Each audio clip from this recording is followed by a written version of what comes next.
ప్రముఖ నటుడు రానా దగ్గుబాటి ముంబై విమానాశ్రయంలో ఫోటోగ్రాఫర్ల పట్ల తీవ్ర అసహనం వ్యక్తం చేశారు. ఫోటోలు తీయొద్దని ఆయన కోరినప్పటికీ వారు ఆయనను వెంబడించడంతో ఈ పరిస్థితి తలెత్తింది. ఈ ఘటనకు సంబంధించిన వీడియోలు ప్రస్తుతం ఇంటర్నెట్లో వైరల్ అవుతున్నాయి. ఇక వివరాల్లోకి వెళ్తే మంగళవారం రాత్రి ముంబై విమానాశ్రయానికి చేరుకున్న రానా అక్కడి నుంచి పార్కింగ్ ప్రాంతంలో ఉన్న తన వాహనం వైపు వెళ్తున్నారు. ఆ సమయంలో కొందరు ఫోటోగ్రాఫర్లు ఆయనను చుట్టుముట్టి ఫోటోల కోసం అభ్యర్థించారు. అయితే రానా వారిని సున్నితంగా తిరస్కరిస్తూ వద్దు, దయచేసి ఫోటోలు తీయొద్దు అంటూ ముందుకు సాగారు. అయినప్పటికీ ఫోటోగ్రాఫర్లు ఆయనను అనుసరించడం మానలేదు. ఆ క్రమంలో ఫోటోగ్రాఫర్ల నుంచి తప్పించుకునే ప్రయత్నంలో రానా అనుకోకుండా ఒక మహిళను ఢీకొట్టాడు. అదే సమయంలో ఆయన చేతిలోని ఫోన్ కూడా కింద పడిపోయింది. ఈ పరిణామంలో ఆయన చికాకుగా గురయ్యారు. ఓ వీడియోలో రానా ఒక ఫోటోగ్రాఫర్ వైపు దూసుకెళ్లి ఎందుకు ఇలా చేస్తున్నారు అని ప్రశ్నించడం స్పష్టంగా కనిపించింది.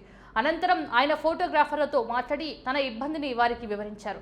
ఇక రానా సినిమాల విషయానికి వస్తే ఆయన నటించిన ప్రముఖ వెబ్ సిరీస్ రానా నాయుడు 2వ సీజన్ త్వరలో ప్రేక్షకుల ముందుకు రానుంది. నెట్ఫ్లిక్స్ లో ప్రసారమయ్యే ఈ సిరీస్ ట్రైలర్ను మంగళవారం విడుదల చేశాం. ఈ సీజన్లో రానా పాత్ర ఓ కీలకమైన మిషన్ను చేపడుతుందని, ప్రతినాయకుడిగా అర్జున్ రాంపాల్తో తలబడతాడని ట్రైలర్లను బట్టి తెలుస్తోంది.